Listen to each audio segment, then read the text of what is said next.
Hello everyone, welcome to MS studies edge. आज मैं आप लोगों को क्लास 10वीं का विज्ञान का चैप्टर 10 का 14वां भाग लेकर आए हैं। और इस चैप्टर के 14वें भाग में आज आप लोगों को बताने वाले हैं इस चैप्टर का पाठगत प्रश्न उत्तर। तो चलिए दोस्तों, अब शुरू करते हैं। इस चैप्टर का पाठगत प्रश्न का पहला प्रश्न है, वायु में गमन करती प्रकाश की किरण जल में तिरछी प्रवेश करती है।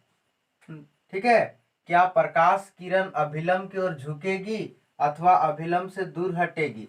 बताइए क्यों। ठीक है, मतलब कोई मतलब वस्तु पदार्थ है जो वायु में गमन करती प्रकाश की किरण जल में तिरछा प्रवेश करता है। मतलब ये मान के चले जल है और ये है से प्रकाश कैसा प्रवेश करते हैं? तिरछा प्रवेश करते हैं।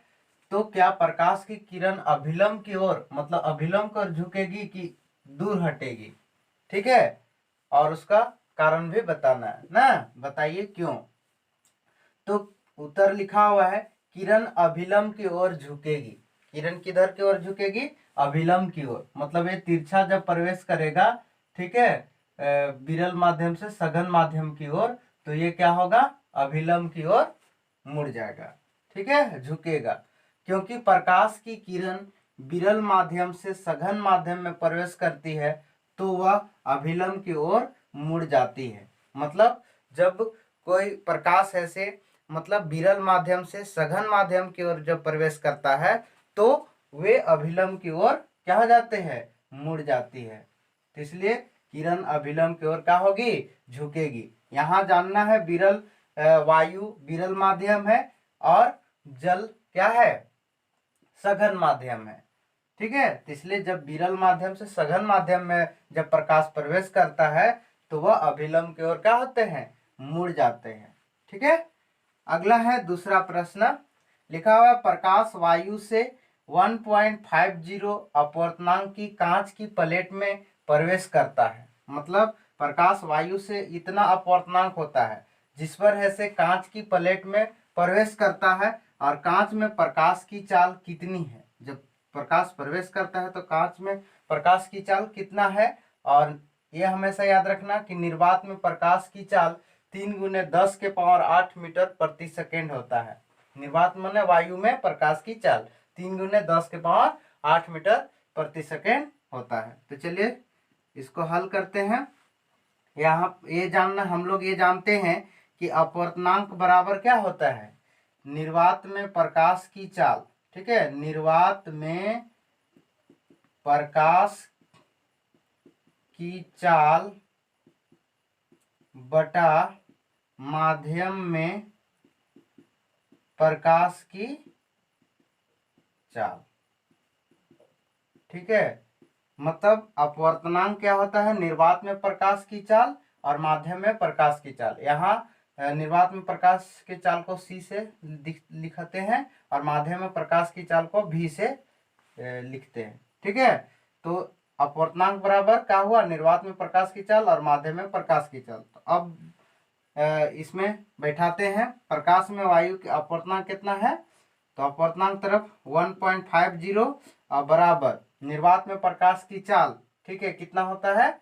3 × 10⁸ मीटर प्रति सेकेंड और बटा माध्यम में प्रकाश की चाल निकालना है, ज्ञात करना है। तो इसको हम यहाँ लिखते हैं भी। अब यहाँ पर एक मान लीजिए, तिरछा तिरछी क्रॉस मल्टीप्लाई कीजिए, गुना कीजिए और 1.50 भी से गुना होगा तो कितना हो जाएगा? 1.50 भी इक्वल टू 3 × 10⁸ ना। अब इसको ऐसे भी का मान निकालेंगे तो 3 × 10⁸ बटा, और ये 1.50 है गुना के रूप में, तो इधर आएगा भाग में, तो 1.50। अब क्या करेंगे? जब ये पॉइंट को हटाएंगे तो कई अंक के बाद पॉइंट था? 2 अंक, तो 2 अंक यहाँ 0 बैठा दीजिए। अब इसको से भाग दे दीजिए, 15 का 15 दूना 30 यानी 300 आ जाएगा। ठीक, 150 दूना 300, तो भी कितना आ गया? 2 × 10⁸ मीटर प्रति सेकेंड। तो यानी कांच में प्रकाश की चाल कितना है, 2 गुने 10 के पावर 8 मीटर प्रति सेकेंड, मतलब 1 सेकेंड में है से 2 गुने 10 के पावर 8 मीटर है से मतलब कांच में प्रकाश गति कर देगा। ठीक है। अगला है तीसरा, सारणी 10.3 से अधिकतम प्रकाशिक घनत्व के माध्यम को ज्ञात कीजिए और न्यूनतम प्रकाशिक घनत्व के माध्यम को भी ज्ञात कीजिए।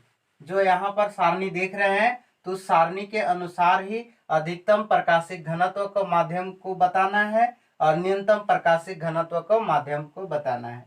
तो इसका आंसर होगा अधिकतम प्रकाशिक घनत्व का माध्यम हीरा है। क्या है? हीरा, जिसका अपवर्तनांक कितना है, 2.42। ठीक है, 2.42 है अधिकतम प्रकाशिक घनत्व का माध्यम। और न्यूनतम प्रकाशिक घनत्व का माध्यम वायु में है। कितना है? वायु में। तो वायु का अपवर्तनांक कितना है? 1.003 है। ठीक। अगला प्रश्न है चौथा, आपको किरोसिन, तारपीन का तेल, ठीक है, किरोसिन मतलब मिट्टी तेल और तारपीन का तेल तथा जल दिए गए हैं, इनमें से किसमें प्रकाश सबसे अधिक तीव्र गति से चलता है। ठीक है, मतलब इनमें से तीनों में से प्रकाश सबसे अधिक किस पर है से तेज गति से प्रकाश की चाल होगी। ठीक है, किरोसिन में, तारपीन का तेल में या जल में। ठीक है, सारणी 10.3 में दिए गए आंकड़े का उपयोग करना है। जो यहाँ सारणी में देख रहे हैं उसके उस सारणी के अंतर्गत देखिए और बताइए। ठीक है, और यहाँ पर जानना है कि किरोसिन का अपवर्तनांक 1.44 होता है और तारपीन का तेल कितना का अपवर्तनांक होता है, 1.47 और जल का होता है 1.33।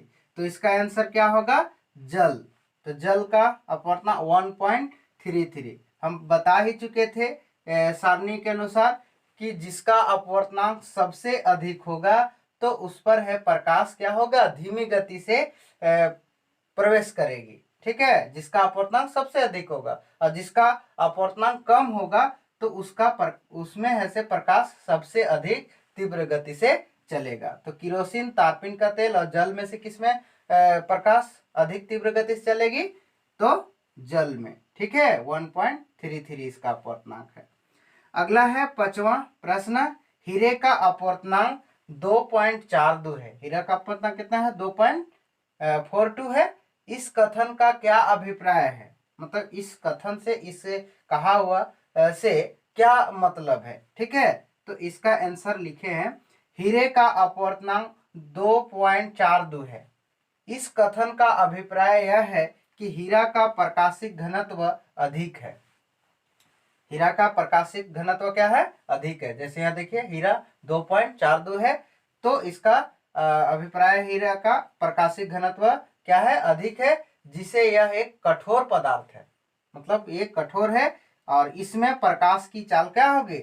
सबसे कम होगा। जिसमें क्या होगा, अपवर्तनांक क्या है, इसमें ज्यादा है। ठीक है, अपवर्तनांक अधिक है जिसके कारण इसका प्रकाश की चाल सबसे कम है।